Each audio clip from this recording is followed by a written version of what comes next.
Je vais maintenant procéder à la prochaine intervention, toujours pour la région Gaspésie, Île-de-la-Madeleine. Et je vais céder la parole à Monsieur le député de Gaspé. Vous avez également droit à un maximum de 20 minutes. Monsieur le député de Gaspé, la parole est à vous. Merci, Monsieur le Président. À mon tour de procéder aux salutations d'usage, aux estimés collègues. Monsieur le Président, membres de la Commission, personnel technique, personnel politique, très heureux d'être ici aujourd'hui pour discuter, parler, se positionner d'un sujet important. Je pense que ma collègue en a fait une démonstration assez claire de l'importance de notre sujet d'aujourd'hui. Stéphane Sainte-Croix, je suis député de Gaspé. Je suis à ma première législature, donc fier député de Gaspé, de cette magnifique région du Québec, de cette magnifique population du Québec que je représente fièrement. Je suis devant vous aujourd'hui tout vêtu de noir et ce n'est pas par hasard, considérant la nature de la journée. Moi, je trouve que c'est une journée préoccupante pour la démocratie de notre nation, préoccupante pour les régions du Québec et particulièrement préoccupante pour ma Gaspésie. Donc aujourd'hui, on va vous faire part de la nécessité de maintenir notre poids politique sur l'ensemble du territoire québécois. Et aujourd'hui, on parle de la Gaspésie, mais je pense que dans les années à venir, on pourrait parler de d'autres régions qui sont devant des situations plus ou moins similaires pour les années à venir, à savoir des aspects démographiques particuliers, territoriaux particuliers, qui font en sorte que l'exercice que vous avez fait dans les derniers mois est nécessaire. Je tiens à souligner qu'aujourd'hui, dans le fond, dans l'ensemble du processus dans lequel nous nous sommes investis de façon rigoureuse, de façon sérieuse, dans un contexte particulier, à savoir la défense de notre comté, c'est quand même particulier, je tiens à souligner, moi, le travail de mon équipe de comté. Parce qu'il ne faut pas oublier qu'aujourd'hui, c'est nous, ici, devant la caméra, c'est nous qui représentons nos commettants. Mais dans le comté, il y a des gens qui, à tous les jours, nous accompagnent. Quand même des petites équipes dévouées. Alors, aujourd'hui, j'aimerais dire merci à Aline, Julie, Jean-Sébastien et Jérôme. C'est avec ces gens-là qui, à tous les jours, on fait face aux défis qui sont les nôtres. À tous les jours, on va au combat, parce qu'être député en région, c'est une forme de combat, pour toutes sortes de raisons. Et puis, sans eux, aujourd'hui, je ne pourrais pas vous tenir ce propos-là, puis je n'aurais pas fait tout le travail qu'on a fait dans les 6 derniers mois. Alors, je tiens à leur dire, puis je trouve que c'est très important que l'ensemble des citoyens qui nous écoutent aujourd'hui comprennent que ce que nous faisons à tous les jours, ça ne se fait pas tout seul. Il y a des gens qui nous accompagnent dans cette aventure-là. Je ne peux passer sous silence, et ma collègue l'a fait aussi, une mobilisation extraordinaire des Gaspésiens devant un phénomène qui est la menace de voir un de leurs comtés disparaître. Donc, vous l'avez dit, les chiffres ont été énoncés. On parle de, grosso modo, 600 personnes, selon nos informations, là, dont près de 50% se sont déplacés sur le territoire gaspésien, qui demande quand même un effort, au sens où c'est un déplacement. Puis, dans certains cas, ça pourrait même être un dodo sur place pour espérer revenir chez soi le lendemain. Donc, près de 50% des gens qui ont pris le temps d'aller exprimer un point de vue préparé, non pas seulement le goût du jour, mais un propos réfléchi, se sont déplacés sur le secteur de la péninsule pour venir se faire entendre leur voix, leur désaccord à la proposition que nous avons actuellement sur la table. Donc, j'ose croire que ces 300 personnes sur la péninsule gaspésienne ont été entendues. C'est très important, je crois, de comprendre que ces gens-là, aujourd'hui, attendent impatiemment le résultat de ces travaux et ont pleinement confiance en leurs représentants que nous sommes. Donc, je trouve important de le dire aussi.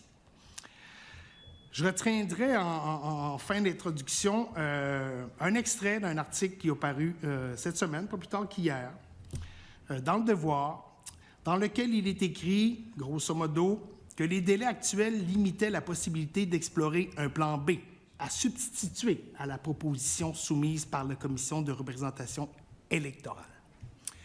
je vous dirais bien franchement que cet article faisait partie de ma revue de presse quotidienne et que j'ai quand même tiqué à quelques reprises sur cette ligne.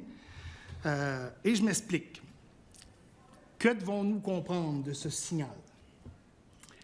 Que l'exercice auquel nous nous soumettons est vain, que votre proposition préliminaire est finale, que nous sommes placés devant l'inéluctable, à savoir la fusion des comtés de Gaspé et Bonaventure, et par conséquent la perte de poids politique de la Gaspésie face à l'ensemble du Québec. J'ose sincèrement croire que non. Et je m'en remets à la nécessité et aux règles du processus qui nous est périodiquement soumis et à la confiance que nous portons à nos institutions.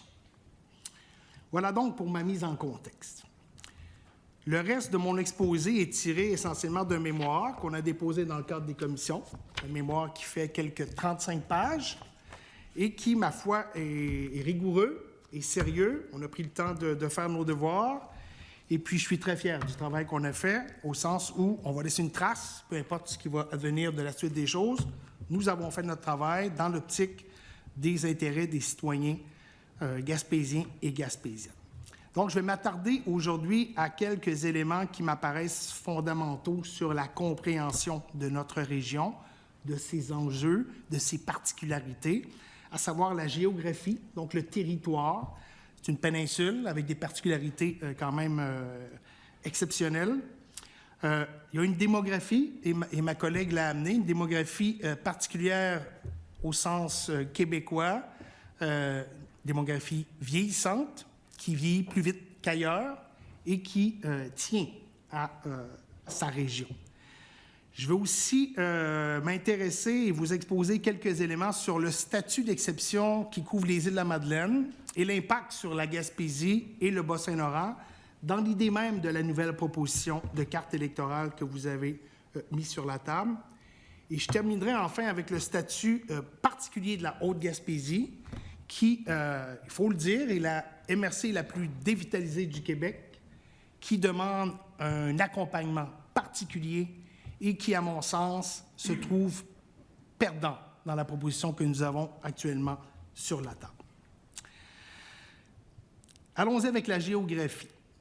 Quand on regarde la proposition soumise par la Commission, on insiste beaucoup plus sur l'aspect linéaire en termes de distance que de superficie.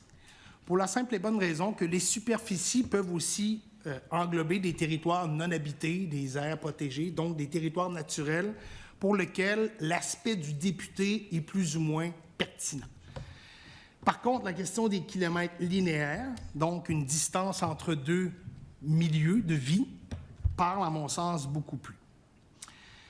C'est un réel défi, et ma collègue l'a bien exprimé et démontré, c'est un réel défi à tous les jours que de couvrir le territoire, de se rendre accessible à nos citoyens, à nos citoyennes, d'aller à leur rencontre, parce que c'est important, ça fait partie de notre travail, d'aller où se passent les choses, vers les gens.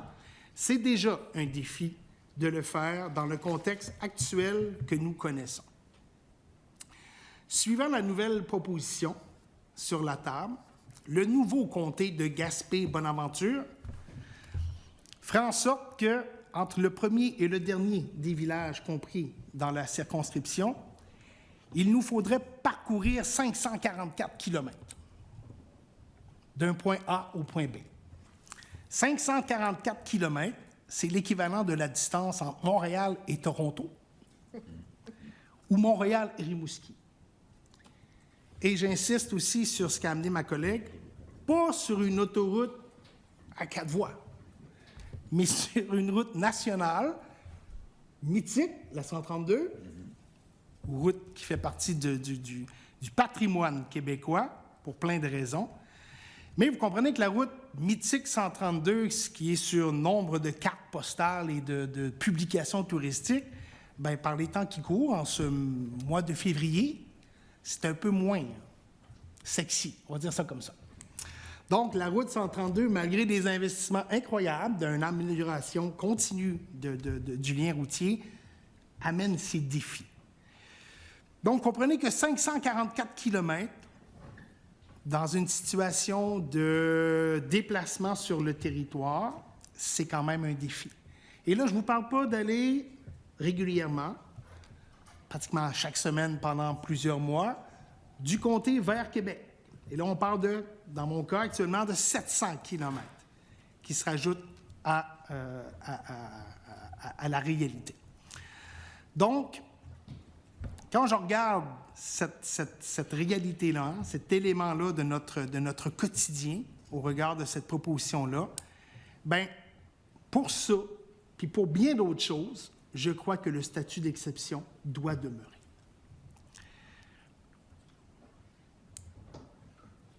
On parle d'accessibilité, on parle de déplacement, on parle de temps consacré, mais il faut aussi comprendre que ça va dans les deux sens.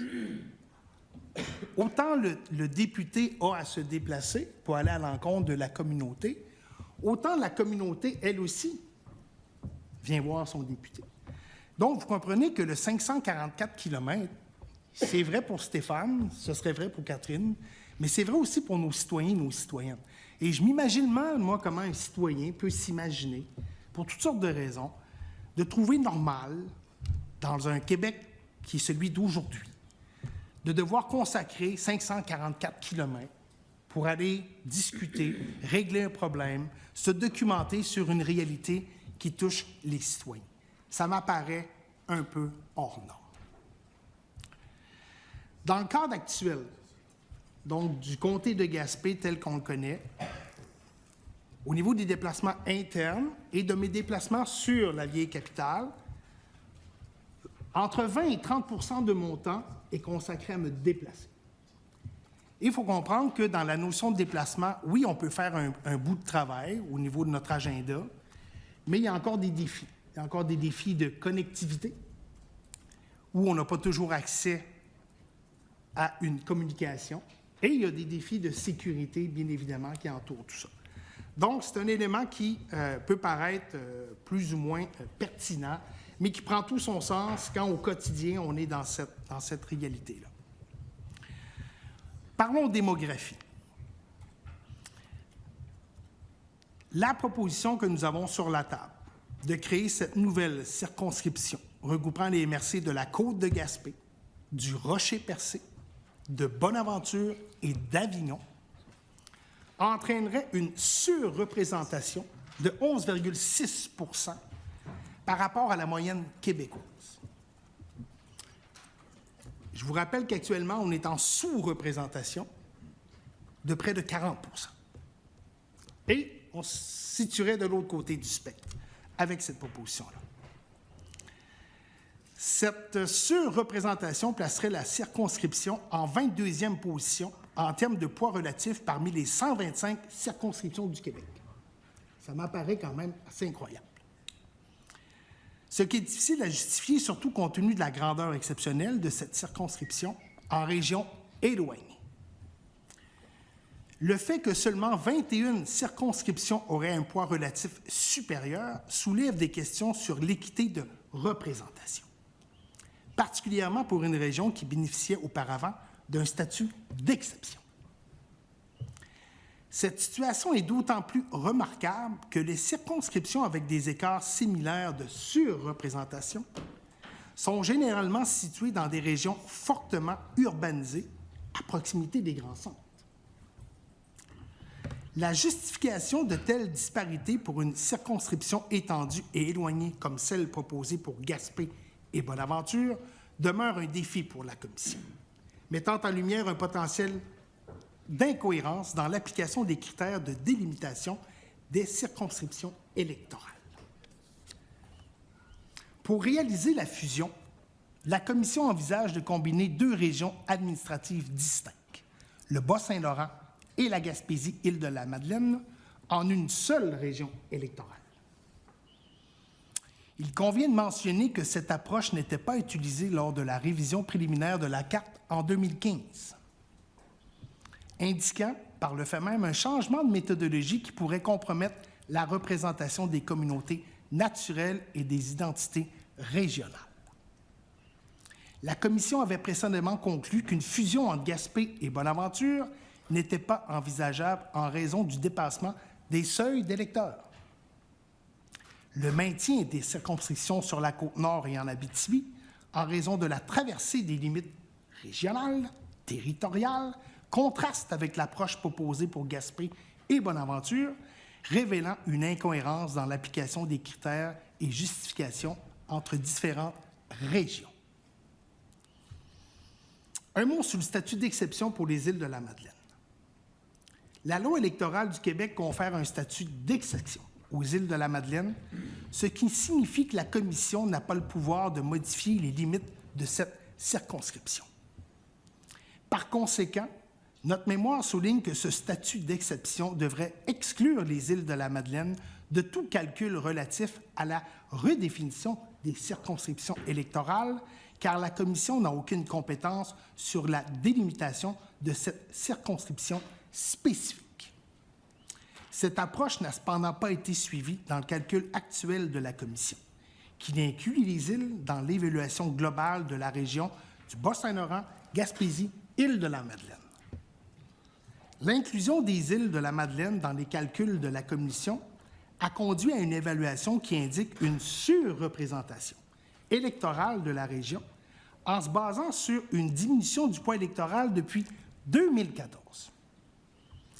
Cela a des implications sur les circonscriptions de Gaspé et de Bonaventure, exacerbant leur situation d'exception négative.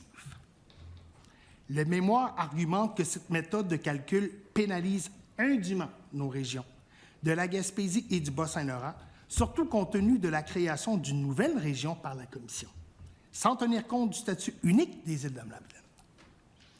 Si nous excluons les îles du calcul du poids électoral, qui, on convient, là, sont un pays dans un pays, nous nous retrouvons avec une région périphérique sous-représentée avec 4 comtés pour un poids électoral qui se situe à 4,15 au minimum. Nous serions la seule région excentrée dans cette situation. La Haute-Gaspésie. La proposition actuelle de redécoupage électoral met en péril l'identité et l'influence politique de la Haute-Gaspésie.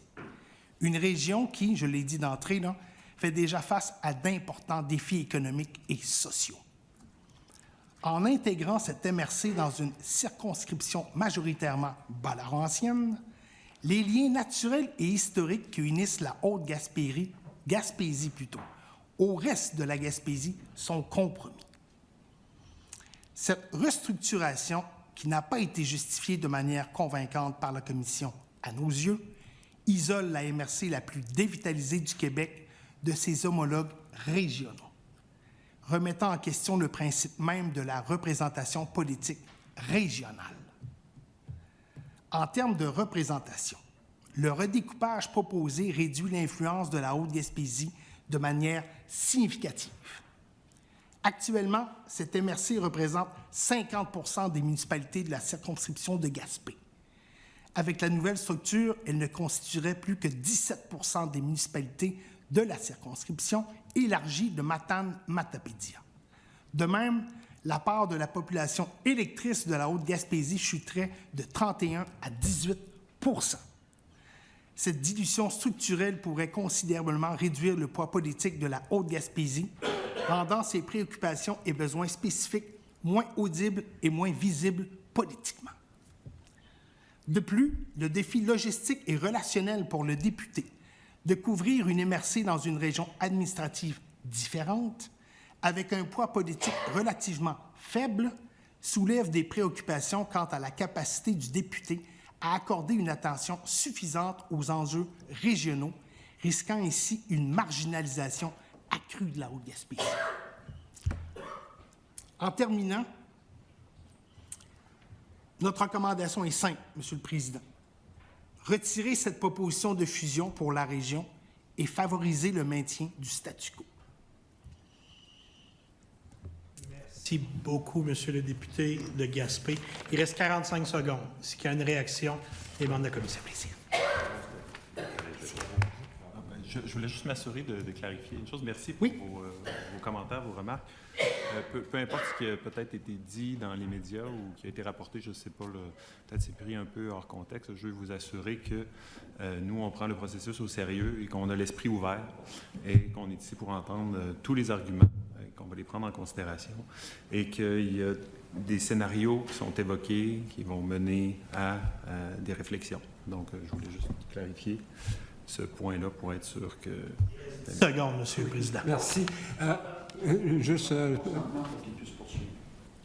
Est-ce qu'il y a consentement pour qu'on permette à Monsieur le Président, peut-être rajouter quelques minutes? OK. Ça sera pas Monsieur le long. Président, allez-y. Ça ne sera pas long, juste pour spécifier, effectivement, ce qui a été dit, c'est que dans les scénarios, si jamais on ne retirait pas en Gaspésie, on n'irait pas retirer dans une autre région du Québec qui n'auront pas la chance de se faire valoir. Donc, c'est soit le statu quo, donc pas de retrait, ou retrait, mais on n'ira pas tirer, mettons, dans une autre région pour laquelle il n'y a pas d'autre audience publique suite au dépôt du second rapport. Donc, on veut laisser la chance aux gens quand même de se prémunir. Donc, c'est ça qui a été mentionné. Donc, c'est statu quo, retrait, mais c'est sûr qu'on n'ira pas ailleurs au Québec, là, sans avertissement comme ça. C'est ça qui a été dit. Donc, juste pour vous rassurer, là, il n'y a aucune décision de prise à ce moment-ci. On est encore dans les audiences et on prend note de tout ce qu'on entend. Donc, merci. Merci pour le temps. Merci beaucoup. Monsieur le député de Gaspé, je vous remercie pour votre précieuse collaboration à la